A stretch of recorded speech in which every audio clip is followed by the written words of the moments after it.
down.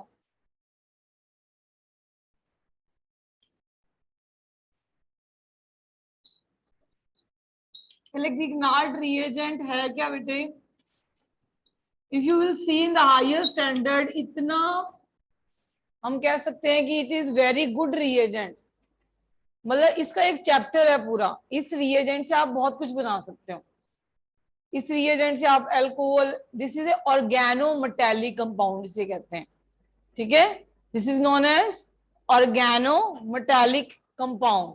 Masters में पूरी organic metallic chemistry आती है, उसमें से एक कंपाउंड है ये Grignard reagent, that is organometallic. Why it is organometallic? क्योंकि इसमें एक हाइड्रोकार्बन के साथ साथ एक मेटल भी लिंक्ड है, ठीक है, मैग्नीशियम। ओके, लाइक ये प्रिपेयर कैसे होता है बेटे? RX एल्केन लेते हो plus magnesium in the presence of dry ether, तो RMgX बनता है, that is a Grignard reagent. अब 12th में क्वेश्चन पूछा जाता है कि why Grignard reagent is prepared in the anhydrous condition. ये पेट क्वेश्चन है 12th का बोर्ड के एग्जाम्स का, ठीक है। Why Grignard reagent is prepared under anhydrous condition. देखो जब मैंने गिग्नार्ड रिएजेंट प्रिपेयर किया तो I have taken on the arrow dry ether, मैंने कोई वाटर नहीं दिया, that is a dry condition, that is a anhydrous condition.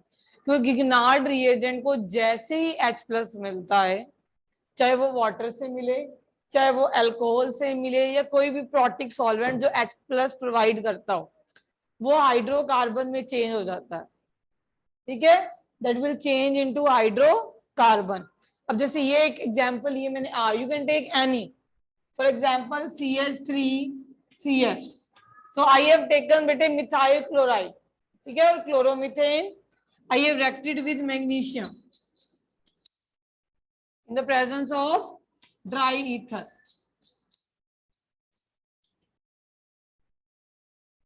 So we will get this चिराग, ठीक है, we will get this। तो इस कंपाउंड में आपको क्या दिख रहा है? Organic functionality carbon, metallic functionality magnesium, ठीक। हमने किस कंडीशन में प्रिपेयर किया? एनहाइड्रस। अच्छा, अगर एनहाइड्रस नहीं करते, अगर हम इसको थोड़ा सा भी वाटर दे देते हैं तो देखते हैं क्या होता है। अब ये गिग्नार्ड रिएजेंट लिया बेटे, इसको वाटर दिया, वाटर के 2 पार्ट्स हैं, HOH, H इधर चला जाता है, OH यहाँ चला जाता है, you will get hydrocarbon that is methane and MgOH, ठीक है। Means you can prepare hydrocarbon, हम प्रिपरेशन कर रहे हैं, you can prepare hydrocarbon from Grignard reagent. जब 11th 12th में जाओगे तो हम आपको ये नहीं बोलेंगे कि प्रिपेयर करो Grignard, convert ethyl chloride into ethane. तो इथाइल क्लोराइड से first you will prepare Grignard reagent, then you will form ethane, ठीक है। तो आपको अभी भी क्वेश्चन देते हैं, convert prepare ethyl chloride from ethane, do it, hurry up. Ethyl chloride from ethane, hurry up. तो you will prepare first Grignard reagent, मगर जरूरी नहीं है, अगर हम रिडक्शन भी करवाएं तब भी मिलता है। गिग्नार्ड रिएजेंट से प्रिपेयर करके देखो। 15 कोई होंगे, अगर होंगे ज्यादा मैं तेन कह Dangi.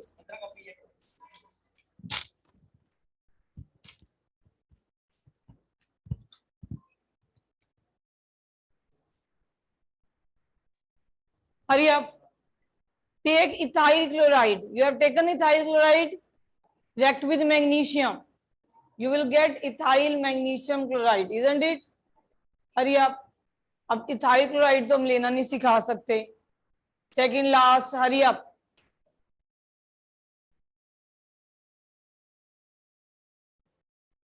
write down ethyl chloride and react with magnesium, you will get ethyl magnesium chloride, you are getting it। now react with water, you will get ethane, ethane, ethane, H कम है,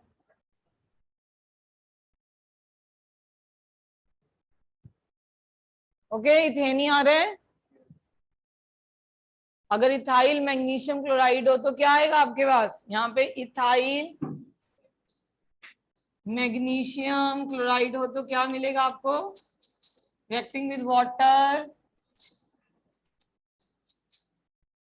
यू विल गेट इथेन। ये H यहां से यहां चला जाएगा, you will gate ethane.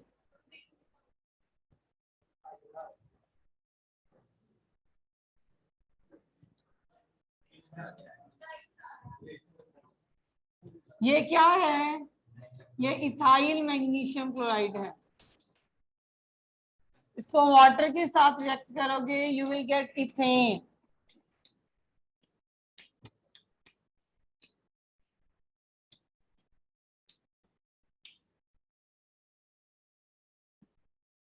Exam में आपको ये कोई नहीं बोलता बेटे प्रिपेयर दिस फ्रॉम विग्नाल्ड रिएजेंट।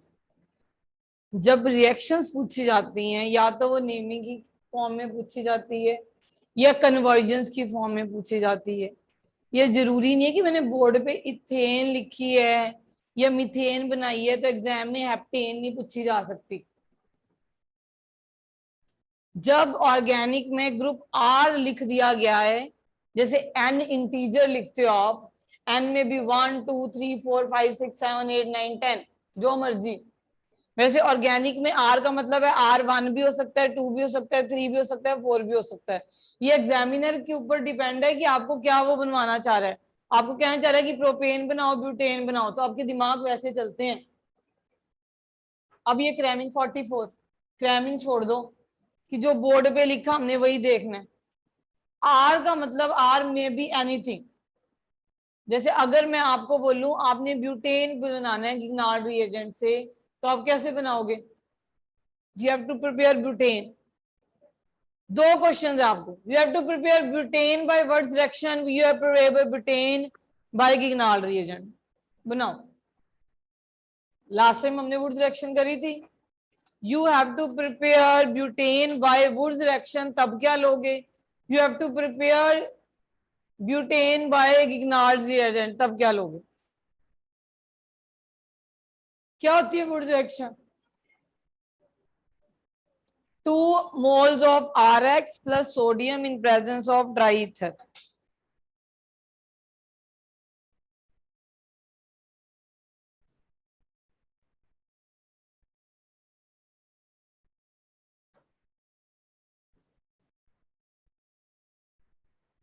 अगर हमने गिग्नार्ड रिएजेंट से ब्यूटेन बनानी हो तो आप कौन सी क्लोराइड लोगे, ब्यूटाइल क्लोराइड कि नहीं लोगे, 12th क्लास स्टूडेंट। तो you will take this chloride isn't it.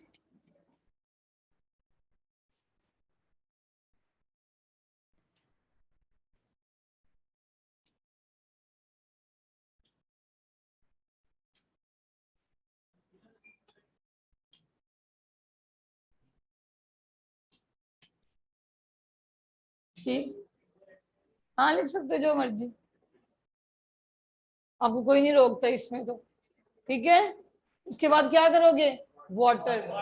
अच्छा आप अल्कोहल प्रोवाइड करोगे तब भी ये रिजल्ट है बेटे, अगर अमोनिया प्रोवाइड करोगे तब भी ये रिजल्ट है। एनी प्रोटिक सॉल्वेंट, वो पॉलिटिकल रख दो, टेस्ट है इनका 12th का।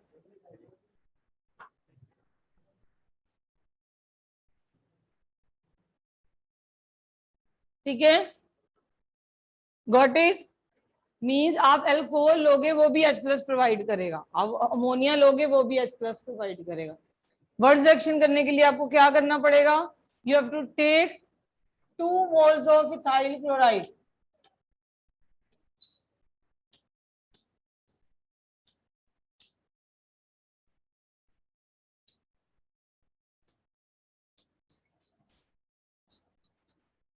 तो आपके पास ब्यूटेन बन जाएगी।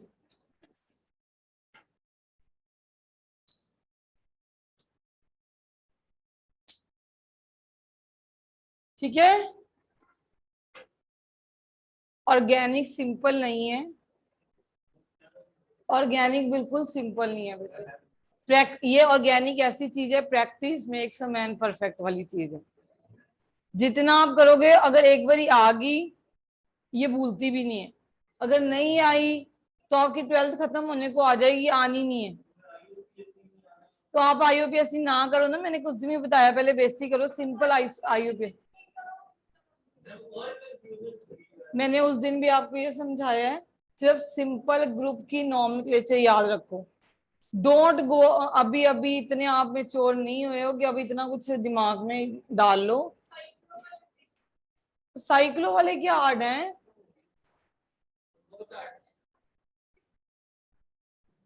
आप प्रेफरेंस ऑर्डर वाले बंद कर दो अभी, कि ऑक्सो कब लेना है, हाइड्रोक्सी कब लेना है, हम फ्री टाइम पे तब करेंगे।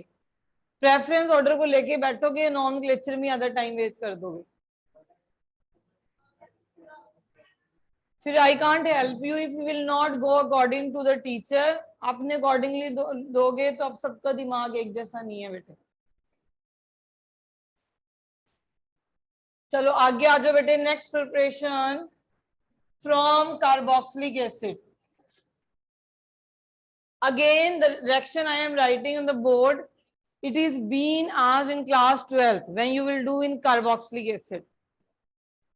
ठीक है?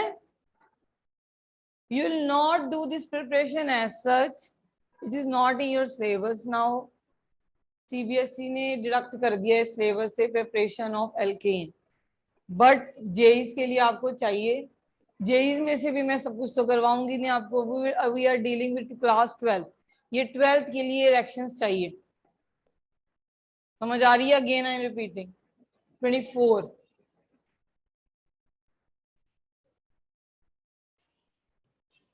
From carboxylic acid.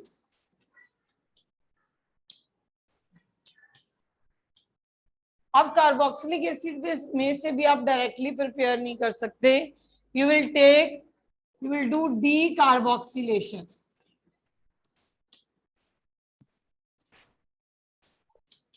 by taking sodium और potassium salt of carboxylic acid. ठीक है? अगर मैं आपको बोलूं एसिडिक एसिड को NaOH से रिएक्ट करूं तो क्या मिलेगा? Sodium acetate. You will get sodium acetate, but we are taking that only. We'll take sodium acetate. ये हमें कैसे ऑब्टेन्ड होता है? कैसे ऑब्टेन्ड हुआ?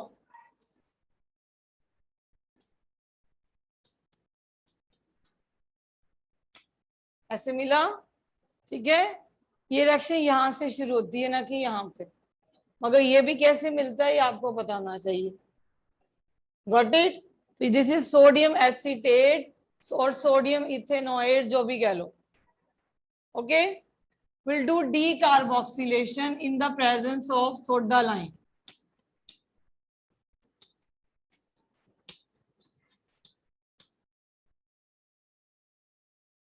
जब हम डी कार्बोक्सिलेशन बोलते हैं, हमने कार्बन डाइऑक्साइड बाहर निकालनी है।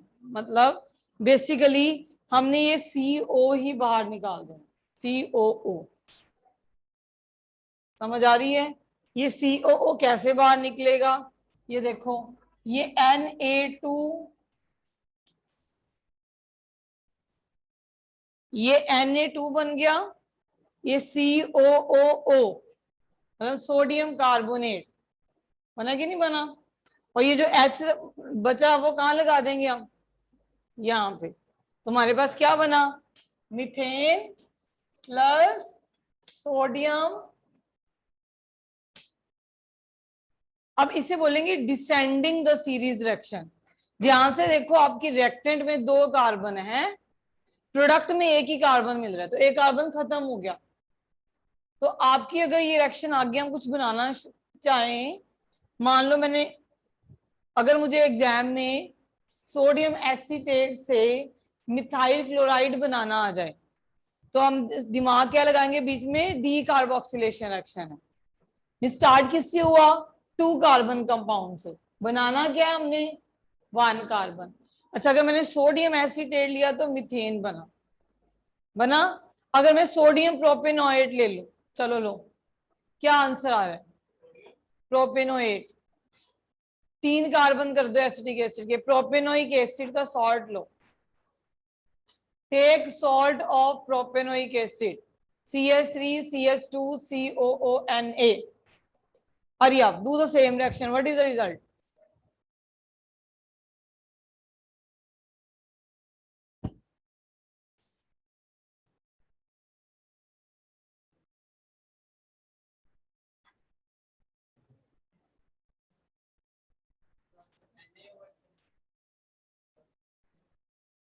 क्या बेटे? हाँ रिएजेंट तो यही रहेगा बेटे।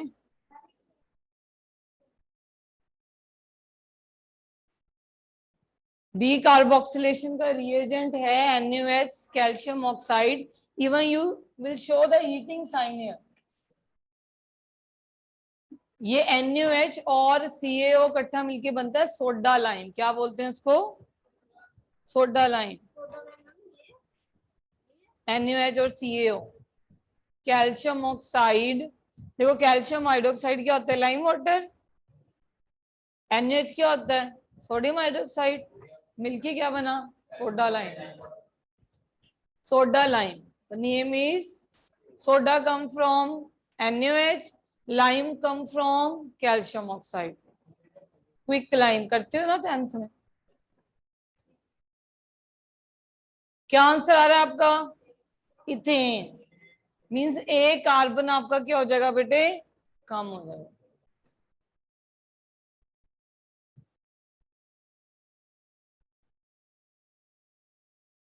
चले आगे।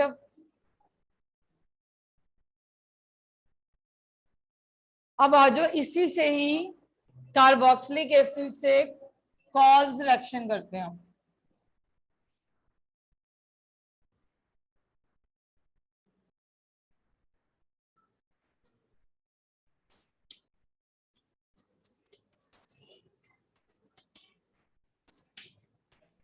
Calls reaction, KOLBE।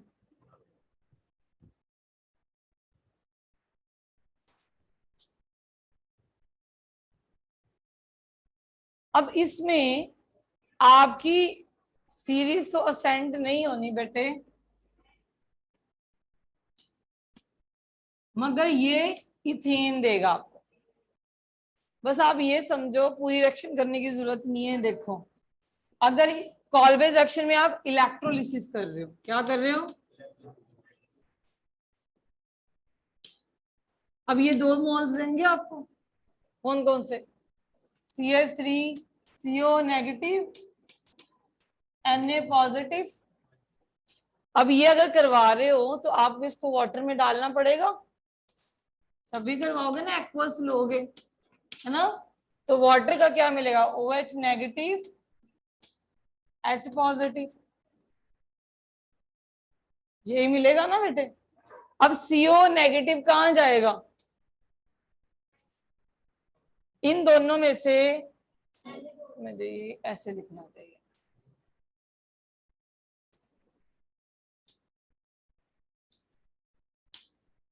ये नेगेटिव में से ये जल्दी डिस्चार्ज होगा, ठीक है। अब ये कहाँ जाएगा? क्या H पॉजिटिव, कोई कैथोड एनोड होती कि नहीं होती इलेक्ट्रोलिसिस में? H पॉजिटिव, सारी केमिस्ट्री जीरो कर दी। ये वर्ड क्यों लिखा? इसलिए मैंने समझाने के लिए। अब बताओ ये क्या चीज है? एनायन नहीं है? एनायन कहाँ जाता है?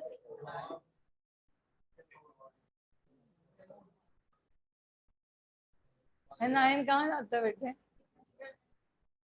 एनायन एनोड पे जाता है, write down. Anion anode, cation cathode. Anode पे हमेशा ऑक्सीडेशन होती है, एनोड पे it is a universal truth that is oxidation occurs, and cathode पे हमेशा रिडक्शन होती है। कैथोड पे हमेशा क्या होती है?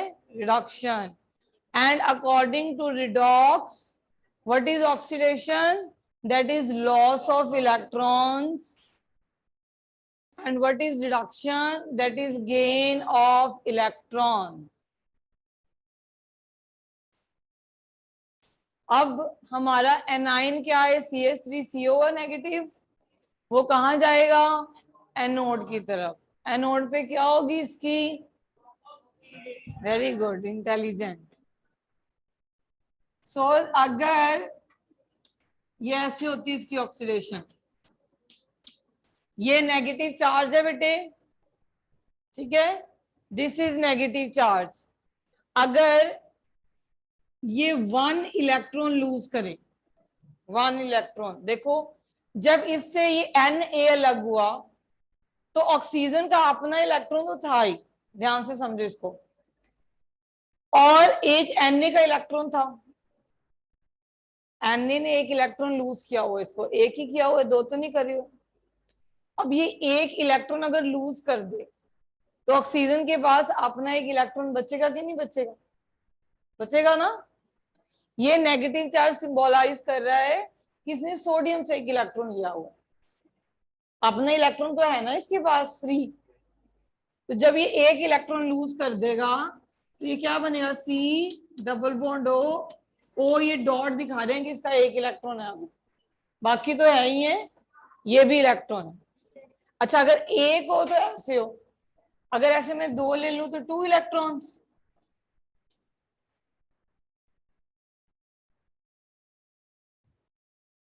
isn't it? अगर ऐसे 2 ले लूं तो it will lose 2 electron and not, क्या होगी, ऑक्सीडेशन होगी। अब ये 1 इलेक्ट्रॉन और इस बॉन्ड की होमोलिटिक क्लीवेज होती है, क्या होती है, होमोलिटिक क्लीवेज। तो ये एक इलेक्ट्रॉन यहां आ जाता है बेटे, ये एक इलेक्ट्रॉन यहां आ जाता है, तो यहाँ पे डबल बॉन्ड बन गया, 2 इलेक्ट्रॉन्स को मिलके एक डबल बॉन्ड, एक बॉन्ड होता है। एक बॉन्ड कैसे बनता है, 2 इलेक्ट्रॉन की शेयरिंग से। तो एक इलेक्ट्रॉन इसने दिया, एक इलेक्ट्रॉन इसने दिया, दिया, तो ये क्या बन गई, कार्बन डाइऑक्साइड नहीं बन गई, C double bond O double bond O बन गई। तुम्हारे पास 2CH3 डॉट बन गए और 2 मोल्स ऑफ कार्बन डाइऑक्साइड बन गई।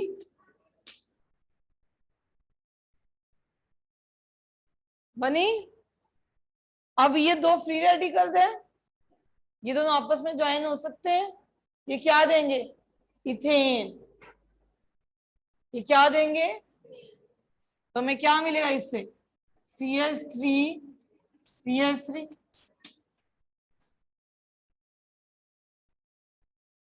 देखो नो डाउट जितने हमने कार्बन लिए उतने ही रह गए ना इस रिएक्शन में। अगर हमने एसिडिक एसिड का सॉल्ट लिया तो हमें इथेन ही मिला, समझ आ रही है, मगर वो कैसे मिला, दिस यू शुड नो, क्योंकि एसिडिक एसिड में हमें COO नजर आ रहा है, कहीं CH3 CH2 नजर नहीं आ रहा, पर हमें मिला क्या, इथेन मिला। Got the point.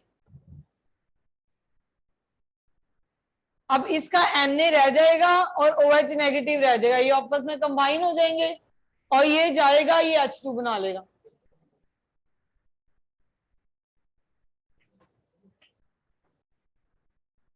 आप जरा जागो, कुछ जगाओ।